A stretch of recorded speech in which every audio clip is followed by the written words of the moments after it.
pemateri kedua yang bernama Halimatun Sa'diyah, pemateri ketiga yaitu Novita Dewi, dan pemateri keempat yaitu Elvina Wildayani.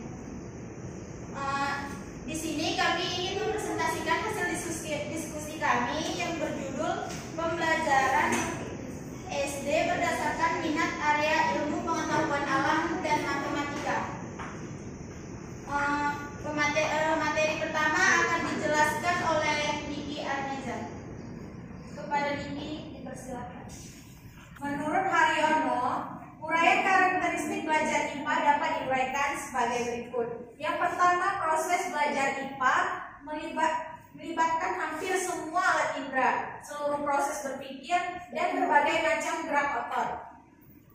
Yang kedua, belajar IPA dilakukan dengan menggunakan berbagai macam cara atau teknik. Misalnya, observasi, eksplorasi, dan eksperimentasi.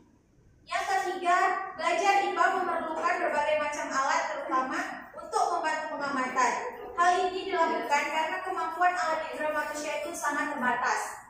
Yang keempat, belajar IPA seringkali melibatkan kegiatan-kegiatan temu ilmiah atau misal seminar, konferensi, atau simposium, studi kepustakaan, mengunjungi suatu objek, penyusunan hipotesis, dan yang lainnya. Yang kelima, belajar IPA merupakan proses aktif. Belajar IPA merupakan sesuatu yang harus siswa lakukan, bukan sesuatu yang dilakukan untuk siswa. Selanjutnya, karakteristik pembelajaran matematika. Yang pertama, pembelajaran matematika berjenjang atau bertahap. Yang kedua, pembelajaran matematika mengikuti metode spiral. Setiap mempelajari konsep baru, perlu memperhatikan konsep atau bahan yang telah dipelajari sebelumnya. Yang ketiga, pembelajaran matematika menekankan pola pikir deduktif. Yang keempat, pembelajaran matematika mengandung kebenaran konsistensi. Kebenaran-kebenaran dalam matematika pada dasarnya merupakan kebenaran konsistensi, tidak bertentangan antara kebenaran suatu konsep dengan yang lainnya. Langkah-langkah pembelajaran IPA. Yang pertama, model pembelajaran inquiry. Siswa lebih aktif dan guru hanya memberikan bimbingan dan petunjuk teknis pelaksanaan prosedur penyelidikan masalah. Langkah-langkah dalam penerapan model pembelajaran inquiry terbimbing yaitu A. Introduction atau pembukaan.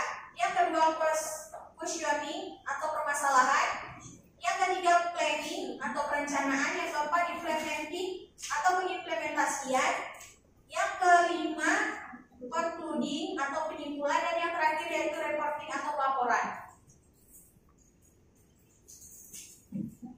Kelebihan model pembelajaran inquiry terbimbing: membentuk dan mengembangkan atau self concept pada diri siswa, membantu dalam menggunakan ingatan dan transfer pada situasi proses belajar yang baru, mendorong siswa untuk berpikir dan bekerja keras atas inisiatifnya sendiri, bersifat objektif, jujur, dan terbuka, mendorong siswa untuk berpikir dalam merumuskan hipotesisnya sendiri. Kelemahan model pembelajaran inquiry terbimbing: A. Digunakan sebagai strategi pembelajaran, maka akan sulit mengontrol kegiatan dan keberhasilan siswa. B. Strategi ini sulit dalam merencanakan pembelajaran oleh karena terbentur dengan kebiasaan siswa dalam belajar. Yang C. Kadang-kadang dalam mengimplementasikannya memerlukan waktu yang panjang, sehingga seiring guru sulit menyesuaikannya dengan waktu yang telah ditentukan. Yang D. Selama kriteria keberhasilan belajar ditentukan oleh kemampuan siswa menguasai materi pembelajaran, maka strategi pembelajaran inquiry akan sulit diimplementasikan oleh setiap guru. Ada model pembelajaran outdoor learning. Guru merumuskan dengan teliti pengalaman belajar yang direncanakan untuk memperoleh hasil yang potensial atau memiliki alternatif hasil. Menentukan bentuk kegiatan yang akan dipakai, kegiatan outdoor learning ini dapat divariasi sendiri oleh guru. Guru berusaha menyajikan pengalaman yang bersifat menantang atau motivasi. Kegiatan outdoor learning ini dapat dilaksanakan dalam pembelajaran atau dapat juga dilaksanakan di luar jam pelajaran. Menentukan rute perjalanan outdoor learning dapat dilakukan satu kelas bersama-sama. Outdoor learning dapat menggunakan rute di sekitar sekolahan atau di lingkungan warga sekitar. Siswa dapat bekerja secara individual dan dapat bekerja dalam kelompok-kelompok kecil. Para siswa secara aktif berperan serta dalam pembentukan pengalaman.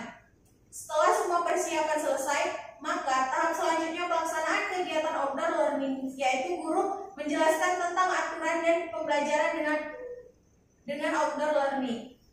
Melihat model pembelajaran outdoor learning. Yang pertama, mendorong motivasi belajar.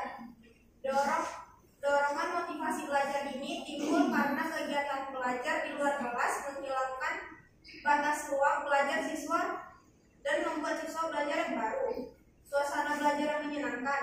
Pembelajaran di luar kelas dapat memudahkan guru dalam menciptakan suasana belajar yang menyenangkan bagi siswa. Mampu mengasah aktivitas fisik dan kreativitas para siswa bisa menggunakan media konkret.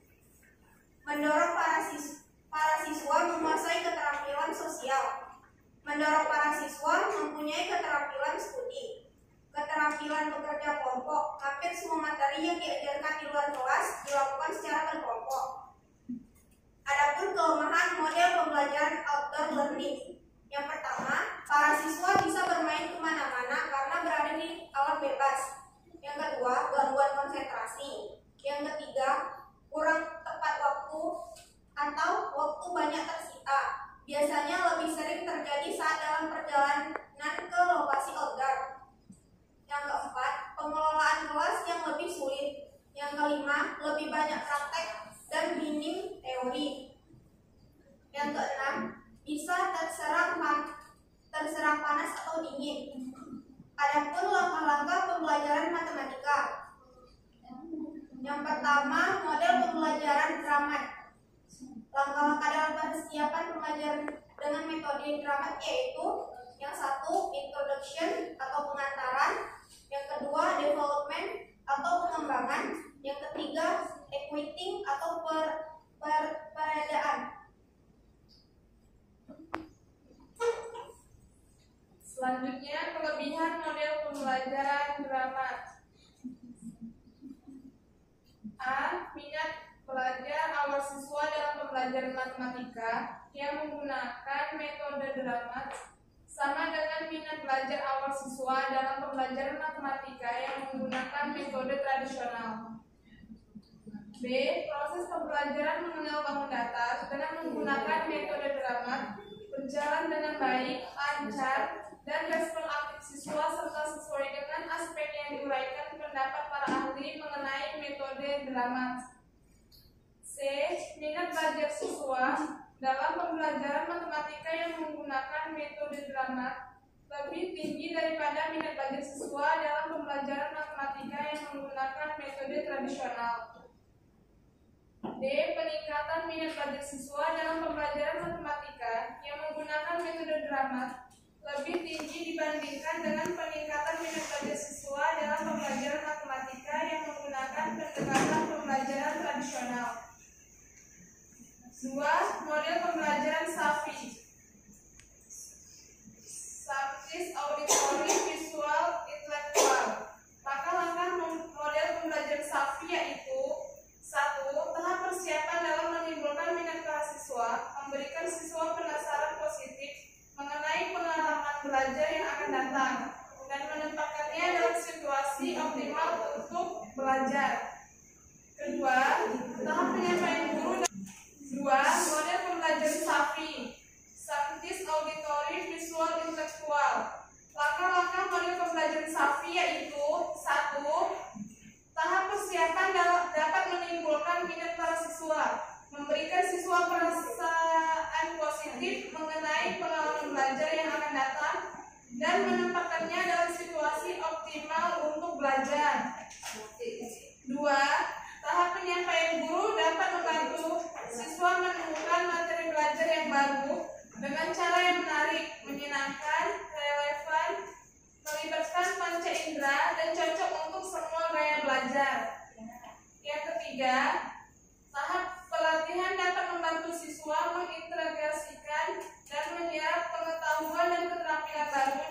berbagai cara.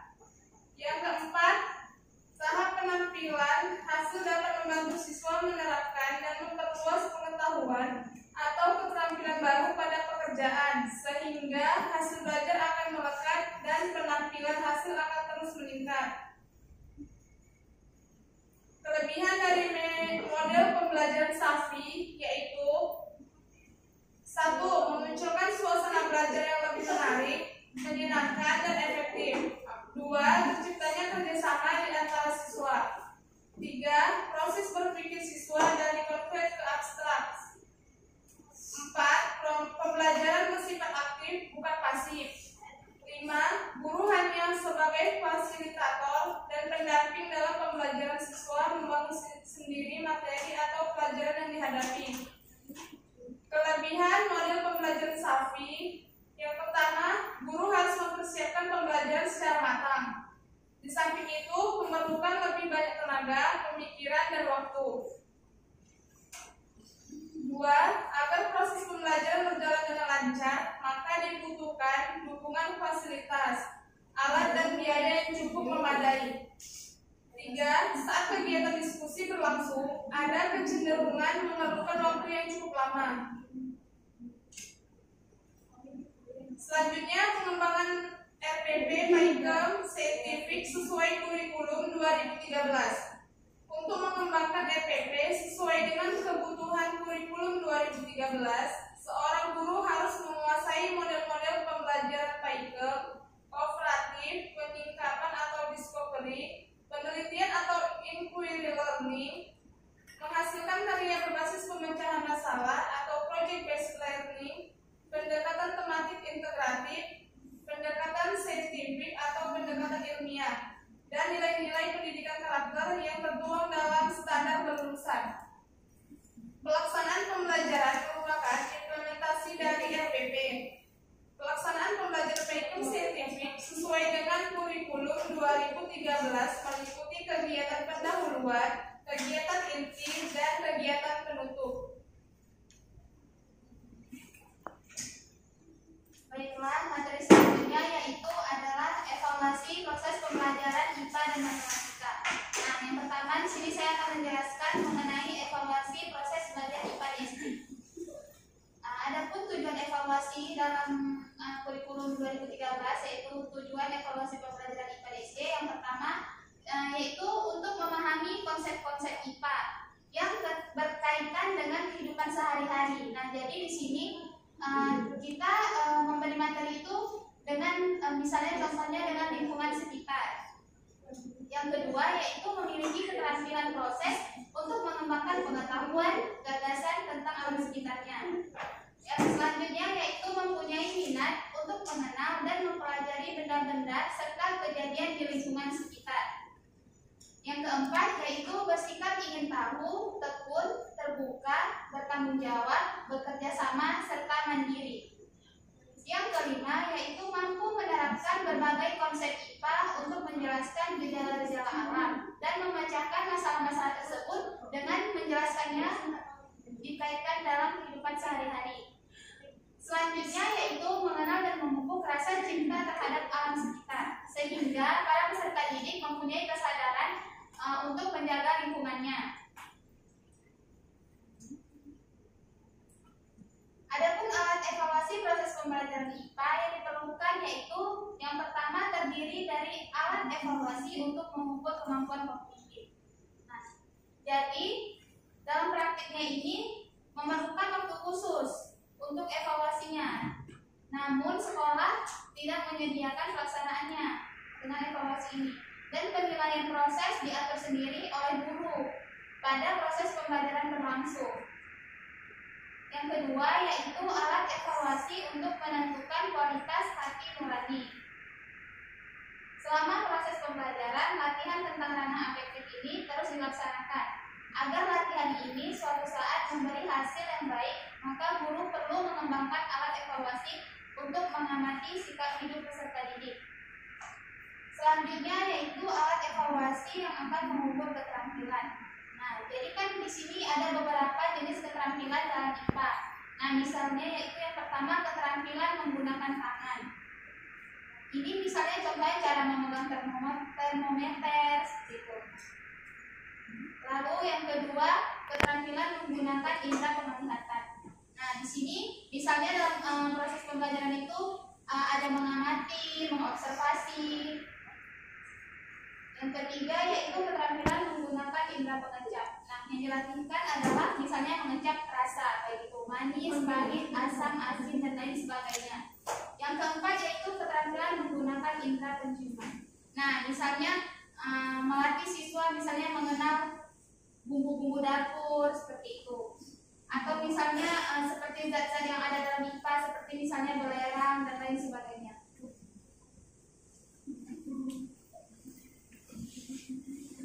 Selanjutnya yaitu evaluasi pembelajaran matematika. Nah, adapun evaluasi pembelajaran matematika dalam bentuk kompetensi meliputi yang pertama yaitu kompetensi pemahaman.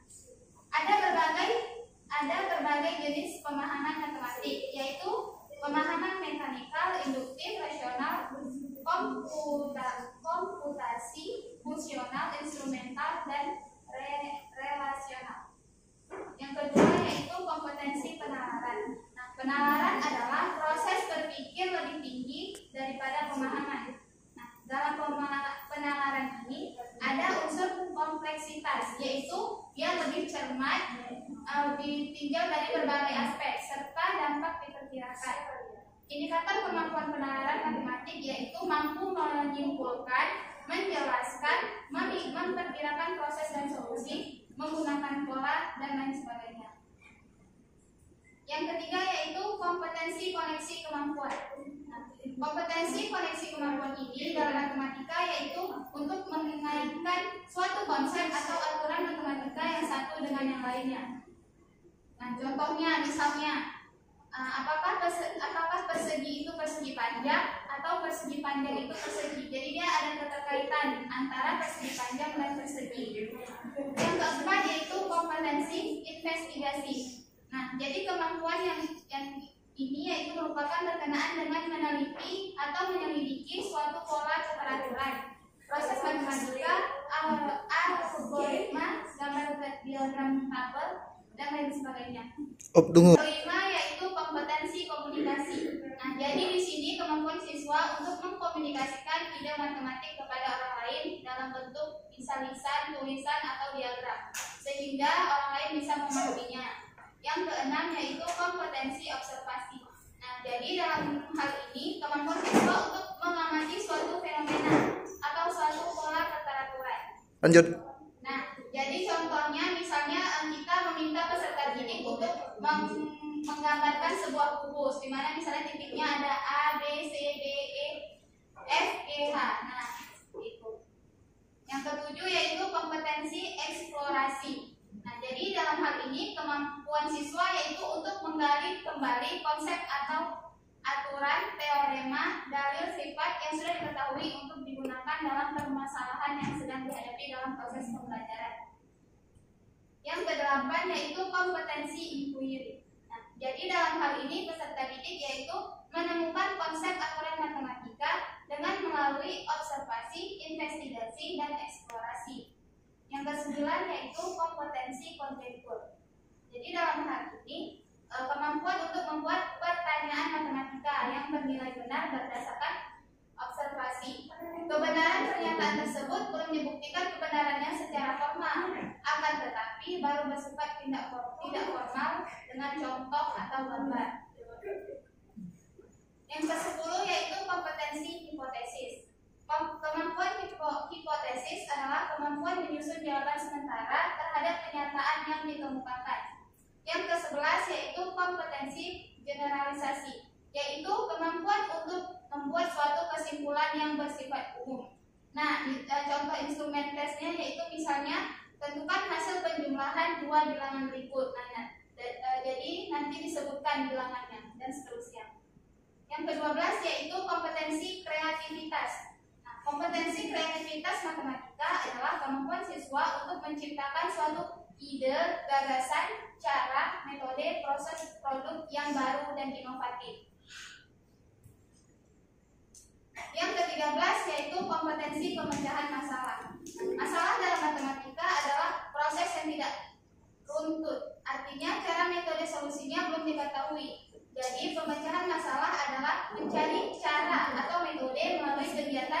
mengamati, memahami, mencoba, menduga, menemukan, dan meninjau kembali.